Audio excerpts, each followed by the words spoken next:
Pakinggan natin itong balitang ito ni ni Senator Amy Marcos. Putya na, niloloko tayo ng mga ito.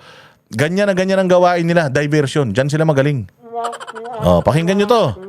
Naka-ano na daw, naka-ready na daw yung mga yung mga senador, yung mga kaso ng senador, ready na.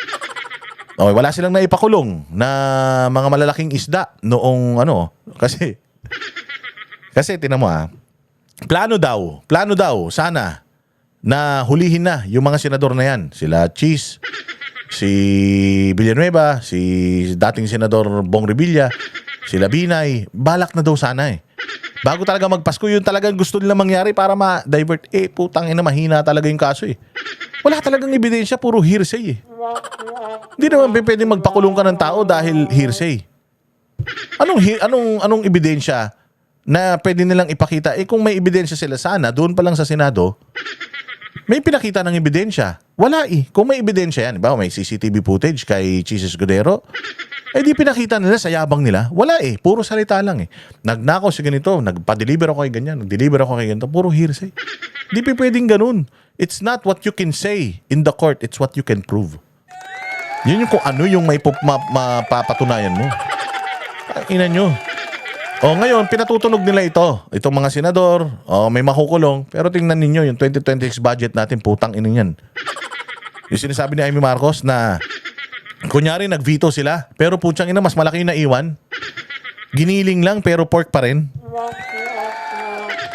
Nasaan ang hustisya dyan? Pakinggan natin to para maintindihan nyo. Maganda ang 2026 para sa ilang mambabatas. Ang mga dawit kasi sa flood control scandal, kakasuhan na raw ayon kay Senador Amy Marcos. Ang detalye sa agenda report ni Dexter Ganibe ng Abante. Mayroon na raw draft resolution para irekomenda ang pagsasampa ng kaso laban sa ilang senador na idinadawit sa flood control scandal. Sabi ng presidential sister na si Senator Amy Marcos, nakita niya mismo ang draft at sa January 15 na isasampa ang kaso. Kasama raw sa kakasuhan ang mga kasamahan niya sa Senate minority na sina Senators Joel Villanueva at Jinggoy Estrada at si dating Senador Ramon Bong Revilla. Pinagmamalaki na kompleto na daw yung ebidensya at pwede na daw i-file. Kahapon lang nagtungo sa DOJ si Senador Villanueva para sagutin ang reklamo laban sa kanya. Di ba? Kumpleto na daw yung ebidensya. Anong ebidensya?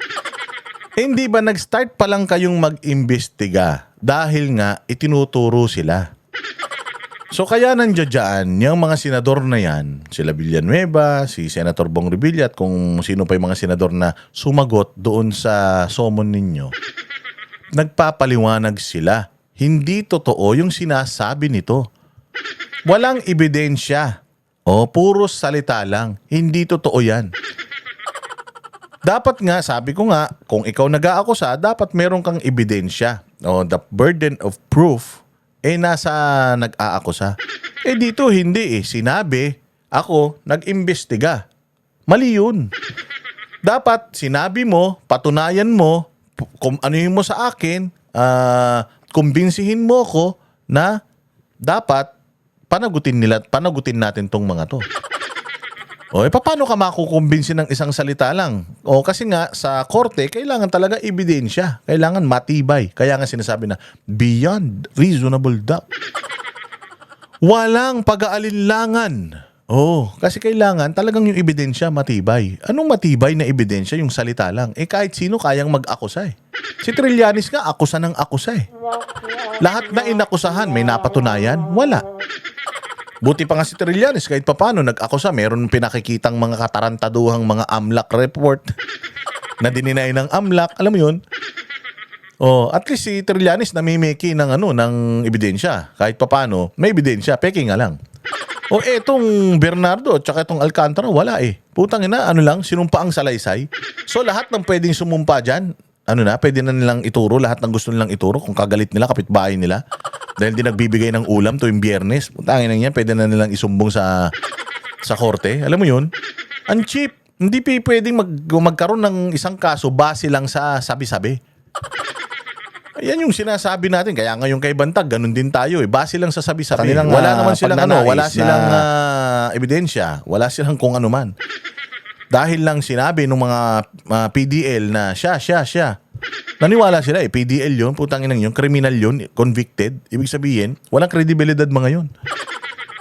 Di ba? Bakit tayo papayag na ganyan? Hindi dapat ganun. Dapat laging evidence-based. Buo na daw ang buo na daw ang ebidensya kaya tuloy na. Diyos ko po. Noong nakaraang linggo naman, sinagot ng kampo ni dating Senador Revilla ang asunto sa kanya. Pasabog pa ni Manang Aimee, may hinahanda rin laban sa iba pang senador at dating senador na una nang sinabing walang direct evidence laban sa kanila.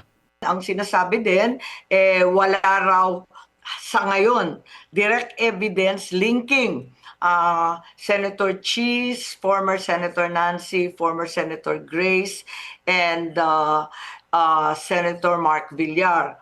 At hinahanda daw yun. Bakit? Diba?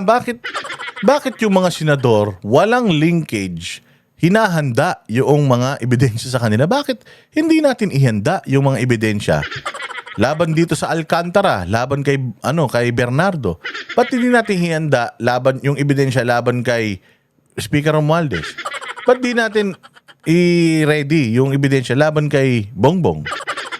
Para pagbaba niya, pwede na tayo magkaso sa kanya kasi immune siya sa any lawsuit. 3 years man lang, malapit na. 'Di ba? Malapit na siya mawala ng immunity. Hindi katulad ni Pangulong Duterte, nung nawala yung immunity niya, it took them how many years? Actually, wala silang naisampang kaso sa dami ng binibintang nila kay Pangulong Duterte noong presidente pa siya from 2026 to 2022. Pag baba ni Pangulong Duterte, wala silang na-file kahit isang kaso. Wala. O nga sasabihin nyo, ano pala yung kaso sa ICC? Tanga. Kaso ba sa Pilipinas yun? May korte tayo dito gumagana, hindi kayo nagsampa ng kaso rito. Sa dami ng sinasabi yung ginawa ni Pangulong Duterte, kahit isang kaso, wala kayo sinampa sa kanya. Mga gago ba kayo? Dito kay Bongbong, pagbaba nito, napakaraming kaso nag-aantay talaga sa kanya. Ang daming tao na pinirwisyo nito ni Bongbong Marcos. Ba't hinahanda yung mga ebidensya laban dito sa mga senador na ito? Ba't walang hinahandang ebidensya laban sa mga congressman? Ano to? Putang ina, dahil ba ang pera nasa kongreso? Kaya binubugbog nila itong Senado para yung tao masabihin, masira ang Senado. Tapos yung tao, mailagay nila sa utak ng tao, 'di ba? Sabi ko sa inyo, dapat talaga na tayo, yung ano ba yun yung nakaraan, yung ginawa ni Romualdez na kauna-una ang katarantaduhan niya? Yung magpapalit ng konstitusyon, gagawin ng yung Senado at saka Kongreso pagsasamahin na, isang bahay na lang, isang desisyon na lang. Ang dami nila, ilan lang yung senador? Ilan sila? 300? Dilugi na yung senador, mawawala na ng boses yung senador, 'di ba?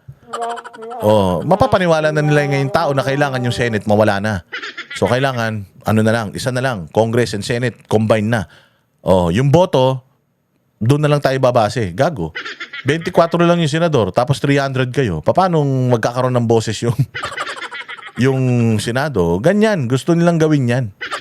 Yung People's Initiative, yung PI.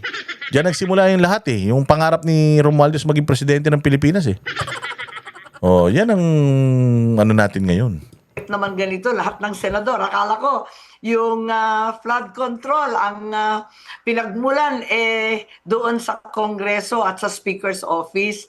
Bukod sa mga senador, maaring maisama na rin daw sa kakasuhan sina Congressman Edwin Gardiola. Bakit si Gardiola lang? Ba't si Gardiola lang? ACT-CIS, ba't sila lang? Nasaan si Dong Gonzales na mayroon ding construction firm? Di ba unethical din yan? Nasaan na sila Suarez? Nasaan na sila Gutierrez na may construction firm din? Tira ng tira si Trillanes kay Bongo. Kamag-anak niya yung mga kontraktor. Wala namang ghost project yun. Ang dami rin ng mga mga congressman na mga anak, asawa, pamilya, sila mismo. May-ari ng mga construction firm at ang masaklap nito, sila pa yung naglalagay ng mga budget sa mga ahensya ng gobyerno. Bakit ganun? Ba't ito lang? Di ba? Bakit yan lang? Ikaw, Gardiola, di ka ba nagbahagi ng kayamanan mo? At magkapatid na Edvic at Eric Yap. Pero pinagtataka ng senadora, yung Yap. Sa totoo lang, yung Yap na yan, ACT-CIS. Erwin Tulfo, putang ina nyo, magdanakaw yung party list nyo. Paano kayo maniniwala sa inyo? Mga kawatan pala kayo. Party list nyo to eh. Alam mo yung Act CIS, kasama dyan yung letter T niyan, terrorism. Oo, so parang anti-terrorism yung kanilang advokasya. Puta, nakita mo ba ito si si mga Tulfo na to, binabanatan yung Makabayan Black?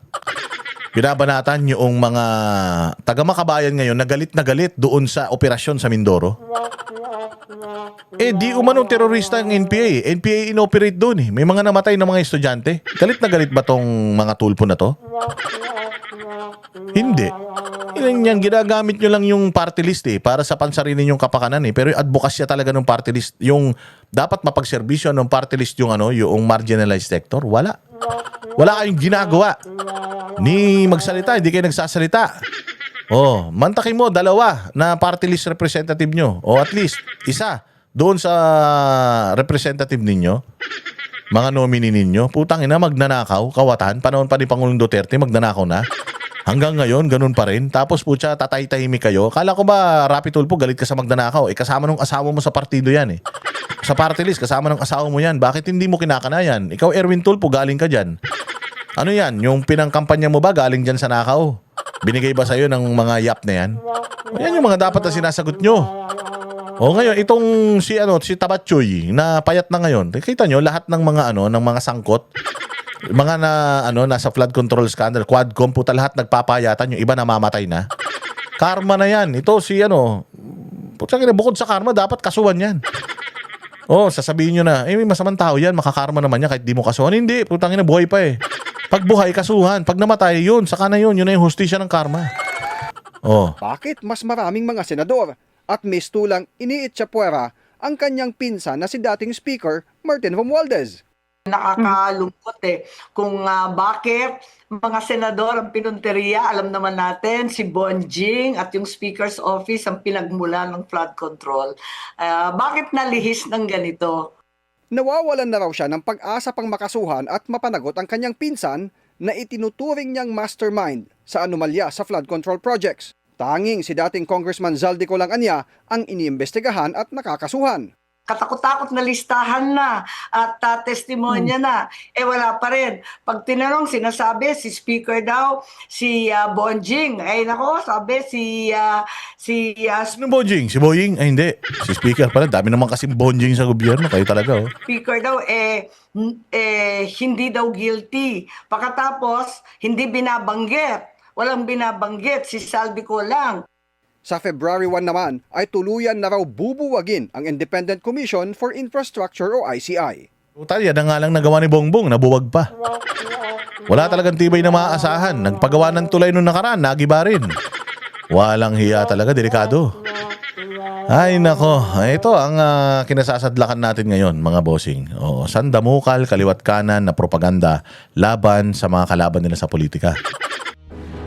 Yan ang panatero, walang inuurungan. Pag tama palakpakan, pag mali